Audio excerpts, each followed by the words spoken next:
Welcome to Demond Does, the 6 questions where the same 6 questions can tell a unique story. I am your host, Demond, father of 2, husband of 1, and leader of this here Demodcast. Thank you if it's your first time, and thank you if it's your next time for joining us on Demond Does. Before we get started, please remember to leave a 5-star review wherever you downloaded this from.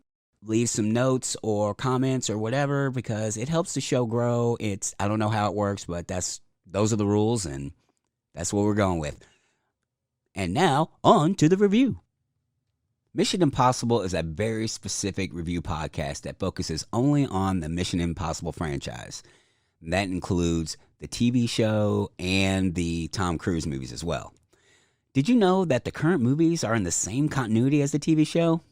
Yeah, me either.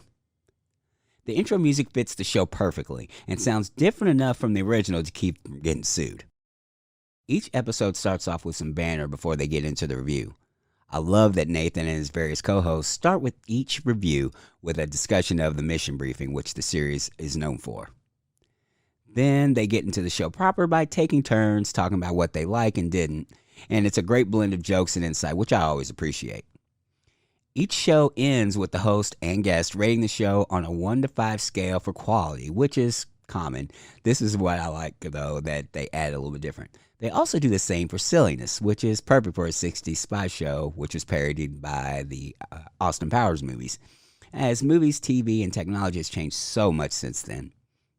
They also have guests and interview people who have worked on some of these movies and shows, whether they be actors, screenwriters, etc., editors, that sort of thing. I want to take a second also to acknowledge how they structure their seasons. Each one starts with a review of one of the Tom Cruise movies, and each one after that is an episode review or interview. It then ends with a season review of the whole season. My biggest complaint, honestly, is that they haven't started the 3rd season yet, and it's been a few months. I appreciate the fact that they are not experts of the show when they started, and it's awesome. I also appreciate the addition of related audio, not necessarily related to the show, to break up the conversation a bit. If you decide to binge Mission Impossible, this would be a good companion podcast to listen to. And now, the main event. The 6 questions. Originally hailing from the wretched hive of scum and villainy known as the Midwest, my guest grew up a movie super freak, straight Rick James style, worshiping the James Bond franchise and all things related to Cold War era spycraft. So much so that he has a podcast talking all about it, but with a different franchise. We'll get into that, and you'll figure it out in just a second as we welcome from Mission Impossible, Nathan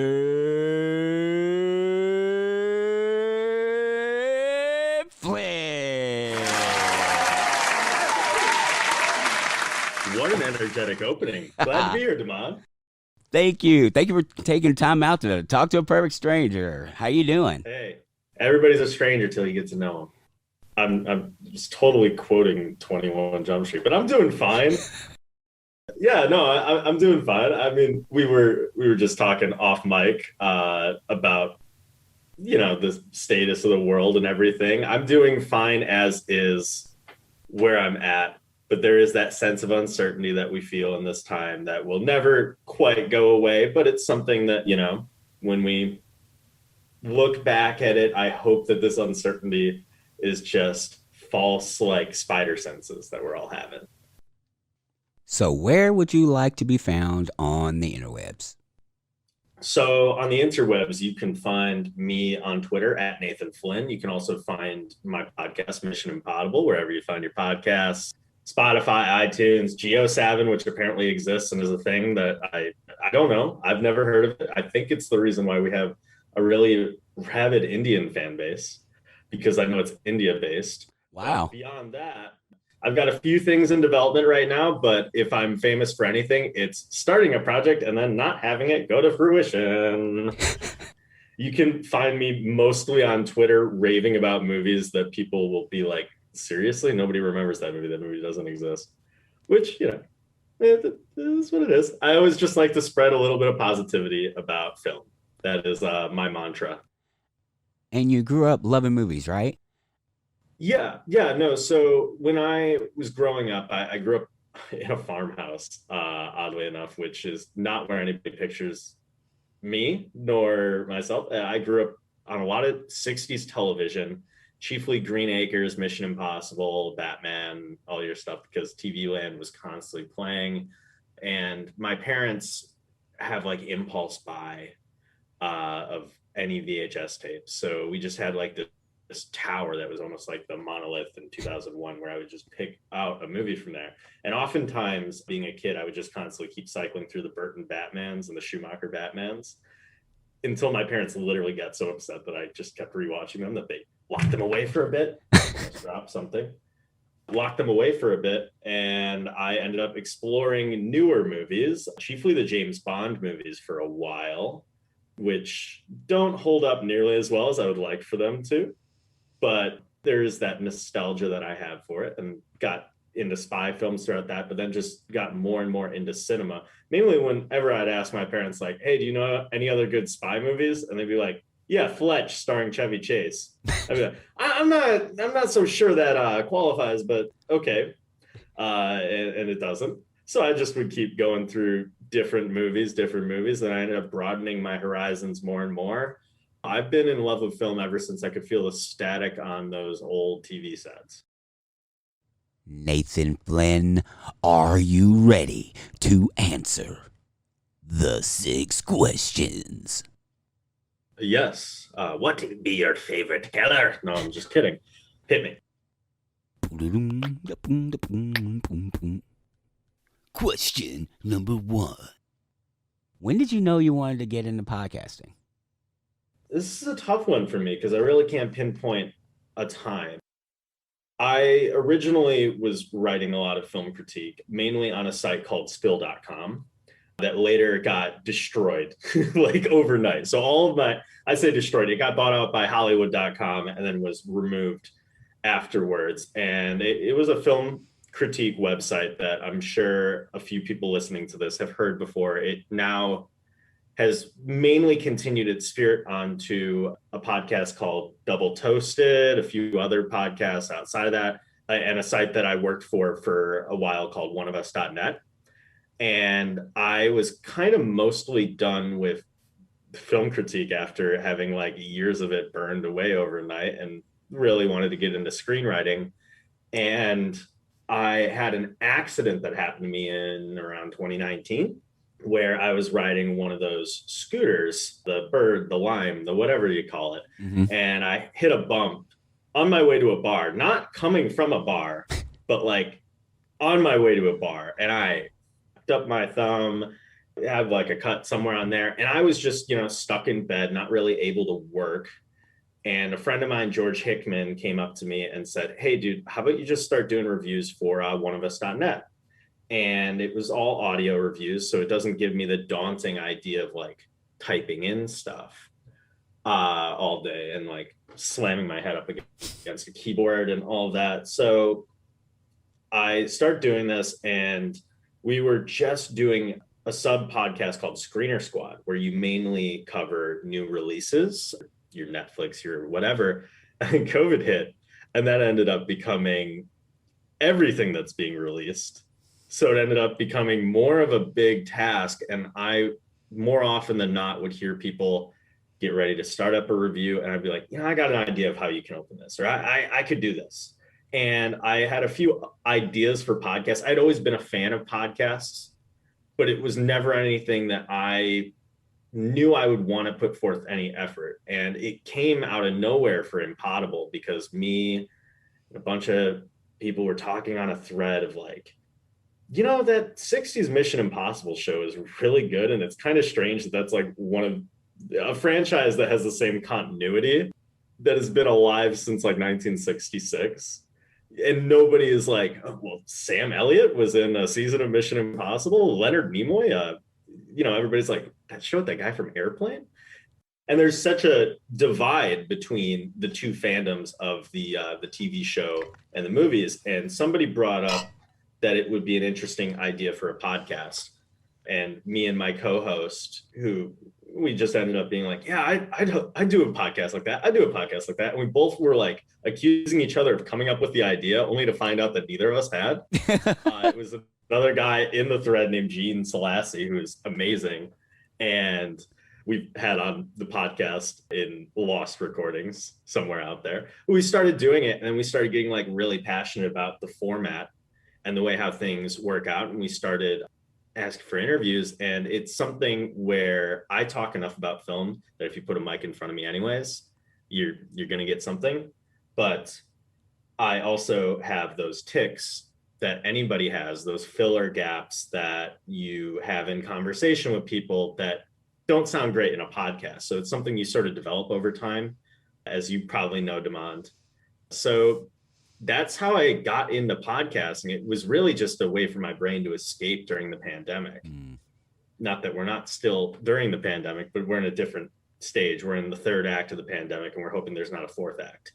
Yeah, I really hope this is the third act and we're done. We're done. Yeah. I'm like, can we just not do a sequel to this?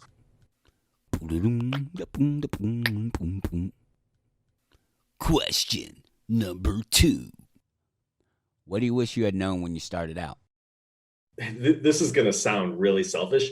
Don't feel like you owe somebody anything when you're doing this. Mainly people who you have on as guests. And now this isn't always the case. I was working for a site that would often do a raffle of like who would get to be on each episode and stuff. Interesting. And yeah. It was something where I thought, this is the way how it's always done, right? Everybody just sort of like, it becomes a free-for-all grab bag. But once I stopped having that mentality, which took a while to get out of because it was just what I knew as the norm, selecting interesting guests and interesting people for your episode and finding people who legitimately have like, it doesn't even have to be something positive to say or something negative to say, but a take on something interesting in general, that's a big part of it. I would say that's the biggest thing. Starting out, I wish I was a little more selective and a little more confident in my gut instincts, because you have this mentality of like, okay, well, a lot of people run podcasts and this is blah, blah, blah. This is how this is normally done. But the only way you're going to break out is if you break from the norm. I mean, I'm saying this is probably the third most popular Mission Impossible podcast out here, which I will wear as a badge of honor because we're the unpopular boys. But it's something that the more I get into it, the more you have to like have that room to experiment and be creative. Otherwise, you're going to find yourself doing the same stuff for a while, remove things that don't work out. To me, it's the only way the idea can stay alive. And it's the only reason why we are on such a long hiatus. I apologize, guys. We have episodes in the can. They just need to be edited, and we just need to get started on it. But I want to deliver a great season for you guys. And I feel like if we don't have that creativity break, we're going to lose it altogether. It's important to take those breaks for sure. Oh, yeah. When did you learn this lesson? Like when you're talking about following your gut and trusting your gut versus feeling like you owe somebody. When did you make that shift? There are some aspects to it that really, as we started to really realize that we were cooking with gas, because you start off, you're like, okay, well, we're just some people fucking around with a microphone, you know, we're just talking about an old show that nobody's heard of. Once you start to realize that like people are listening to you and, you know, people are anxious for the next episode and that there's an audience that you've built, you got to stop being responsible. You got to stop being beholden to people that I mean, I'm grateful for anybody who will give time to me to be on a mic, but I also need to, in my head, and this is something that I haven't articulated yet, you almost got to just say, why not? Like, okay, I have this idea, why not do it right now? Like, okay, we started off the past couple episodes and this is our formula. Why not break the formula a little bit? Why are we feeling like we need to be beholden to, like, I don't know. We started doing interviews, and those interviews I was never expecting to get. They were interviews that when I look back at it, I still can't believe I was on a Zoom call with some of the people that we've talked to. But the more I listen to them, I think to myself, I'm not just going to be an interview podcast, A. B, I'm not just going to be a full-on Mission Impossible podcast. I don't know. There is this mentality. You have these self-limiting ideas that you have towards yourself. Like, okay, well, I need to stick with this guest because we had talked about it 2 years ago, and this is what we're going to do. But if you meet somebody new who has a take, that doesn't necessarily mean that you still owe it to that guest that you had lined up. It's something where all it takes is like, I don't know, and it sounds like I'm flaking on people. What I'm just trying to say is that you just need to be open to new ideas. And it's something that accumulated over time. It's something where I had to start rewriting my brain to work on allowing people. You need to be open to not just your own new ideas, but new ideas as a whole. Okay. But yeah, it's hard to pinpoint a moment, but that to me was the moment.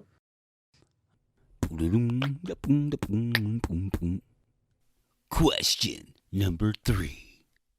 What is your go-to order at your favorite hometown restaurant? So this is tough because I used to live in Kenosha, which was affectionately called Kenowhere. At first was famous for being an hour away from Milwaukee and Chicago. Now it's famous for racial violence, which not great. Not a huge fan of Kenosha as of this moment, although I have a lot of great memories there. But this is the best way to start my answer of what would be my favorite food for my favorite restaurant there. There's a really great cafe there called Daily Dose. I'm not sure that I would call them my favorite restaurant there, but I'm going to go with it. They're my favorite restaurant there for the sake of sake.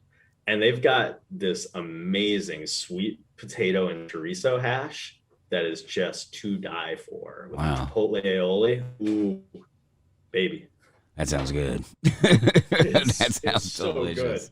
So good. I'd never heard of sweet potatoes and chorizo being put together until that moment, and I fell in love. It's like, where have you been? I have completely missed this. Where have you been all my life?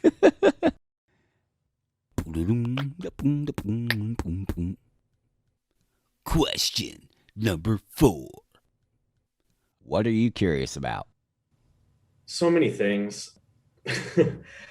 I find myself on like often weird rabbit holes is what I call it, or wormholes on the internet. When you find out about something that you find not just perplexing but baffling, it's a tough thing for me to articulate because I'm curious about so much. I mean, that's half of what Mission Impossible is, because I've never seen every episode of Mission Impossible. I'm not some expert on it. I'm an archeologist. Me and Aaron sort of have that as our coda, where we go through these movies or these old episodes and we try and like not necessarily give them the lens of like, hey, I'm the hugest fan of this and here my manifesto on it. We more just are like, there's an episode where they all take LSD sugar cubes. What? Are you kidding me? Yeah. Season 1, episode like 18, called like A Cube of Sugar. And that's season 1. We got an episode this upcoming season where Martin Landau poses as Adolf Hitler inside of a man's dream, like a fake dream. Like they inception this dude, but they like have to create a situation that seems like it's running on dream logic and fumes. That is wild. Yeah, no. And they don't stop. That's what's crazy. There's one where there's this racist prison owner, like, I don't know, some sort of prison guard, and he wakes up one morning and he's an African-American man. Like that's the premise. And it's a dude in awful, like, 1967 blackface, but it's one of those that like, so all of this is canon up against Tom Cruise jumping off of buildings and stuff. It's interesting to be like, okay, so this is where this started and this is where this is going. I don't know. It's fascinating to me. I find myself in a lot of internet rabbit holes. That's what makes me curious. Mainly just curios make me curious. Which Curiosity makes you curious. Exactly. Exactly. It's not the best answer, but It's all I got. It's definitely more film centric than anything. Okay. Because I'm often thinking about movies, but there are also, I don't know, more trends. Trends make me curious. Also, things that like hit the zeitgeist. Like I find it interesting because we do a little patron series called Cruise Control, where we talk about Tom Cruise's filmography as a whole, and he's got an interesting one, to say the least. But the fact that like a movie like Vanilla Sky, which is like this sort of heady remake of a foreign film, was able to come out in like 2000, and I think just 2000 or 2001. It's released, makes $200 million in its like entire gross, doesn't come out to like super stellar reviews, and is only advertised just with a picture of Tom Cruise's face. And then you look at like now where like Ryan Gosling stars in a Blade Runner sequel, and that can flop, you know?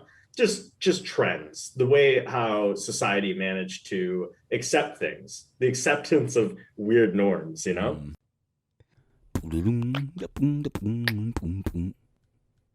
Question number 5.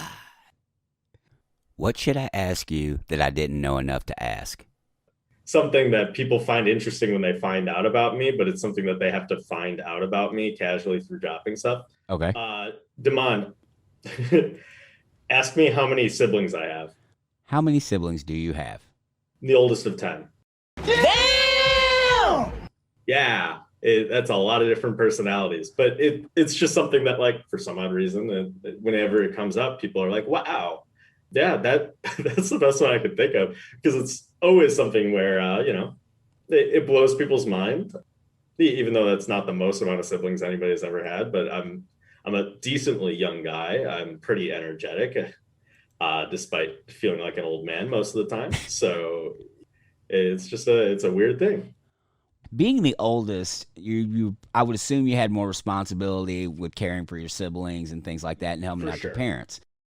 What was that like, and how has that helped you as an adult, if it has? There are a lot of different things to it. So more responsibility, yes. Less power, I guess, if you could say it like that. I mean, there's that mentality of like, okay, so I'm taking care of the kids for a while. Madison, you need to go to your room. They're like, well, you're not my dad. It's like, I know I'm not your dad. I just can't, I don't have any other way to like, how do I like handle down the law? And it's a weird thing, because that's something that I don't have fully mastered as like a leader, even though I lead a ton of different podcasts. And when people are like, okay, well, when are we doing this recording? I'm like, I don't know, when is it good for you? You know, sort of mentality. Where another thing is fighting to have your voice be heard in a group of a lot of loud kids. Another thing is learning how to eventually try and get sleep.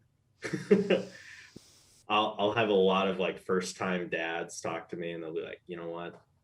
You're never gonna know what it's like to like all the changing of the diapers, all the not getting any sleep. I'm like, nope, knew what that like was like starting at age 5.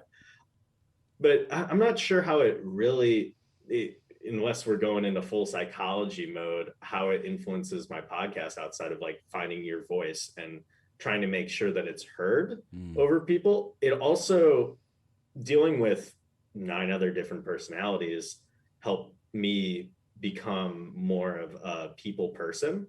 When I would, for a lot of times I would say I'm an extroverted introvert, where I like my me time. If I'm going to go see a movie, I want to see it alone for the most part, but it's something where I can pretty much talk to anybody. I can't think of anybody who I would have trouble to. I mean, I'm me and you, and we're talking about my life and all of that, and I'm getting personal. I'm not getting standoffish, but it's something where there's a confidence that comes into it, but also a bravery, humble brag. I'm brave and confident. No, it's something that you have to know how to have your voice stand out. And that's something that I had to learn really early on in my life. And that is an important skill now that, you know, everybody and their mother can have a podcast. Yeah, no, definitely. I always say like, well, I'm a white dude running a podcast. All I need is a home brewing set, and I'm perfectly set. I'm going to start making my tepid pale ale. Question number 6. If you could create a new holiday, what would it commemorate? This is the weirdest answer, and this is the first thing that pops in my head, only because I'll always say it all the time. Is like my hot take that I think Samuel L. Jackson is our greatest living actor, and I think that we undervalue him too much, despite the fact that he is in everything ever made. I would like Samuel L. Jackson to have a national holiday, mainly because like all I could think about watching Hateful Eight in the theater was like, this is Sam Jackson being Sam Jackson, but we're going to look back at this after he passes on in like 2457 or whatever. Whenever he ends up passing on, we're going to just think to ourselves, we undervalued him as an actor and as a talent, because if this were a first-time performance by anybody, this would be like a best actor hands down. Wow. And he's somebody who works so often, delivers every time, never doesn't. I almost debated doing a podcast on all of Sam Jackson's filmography, then realized that was a bigger, it would have been a huge overtaking. But yeah, so on the spot for your 6th question, Sam Jackson Day. I'll take Sam Jackson Day. That is fantastic. It's just like you look at like any movie that he's in and he's never not bringing it. Like he talked in an interview about how he had his worst experience ever working on Kong Skull Island. And I'm like, it did not show one bit. Wow. My sister, when we were in college, my sister was the president of the unofficial Samuel L. Jackson fan club at her school. Solidarity. So, yeah. So when you said Samuel Jackson, I'm like, I'm in, man. I got my bad motherfucker wallet that I bought with drunk one day. Fun fact that I'll tell on the podcast, because I rarely ever talk about this story. I was biking one day in Kenosha and I dropped my wallet right before I was about to move to Austin. And I was so like distraught and everything. And then I got a call saying like, hey, somebody's picked up your wallet. It's over at the police station. And I went over to the police station and I was talking to the lady at the front, and I'm like, excuse me, there's a brown wallet that somebody has picked up. It says bad motherfucker. And, so I went over it and they're like, there is no wallet like that here. Nobody picked that up. I'm like, well, I'm sure somebody has it because I had it. And they're like, well, what does it say on it again? I'm like, it's the one that says bad motherfucker.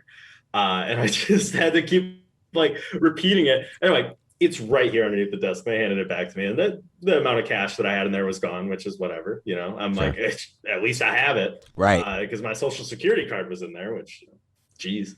But yeah, that's your weird tidbit. I know there was like some story about some Denny's that got robbed and some dude had a wallet that said bad motherfucker, and he did the scene from Pulp Fiction and apparently found like the 2 people who got into a life of crime who had never seen Pulp Fiction. But that's it's the one that says bad motherfucker story. It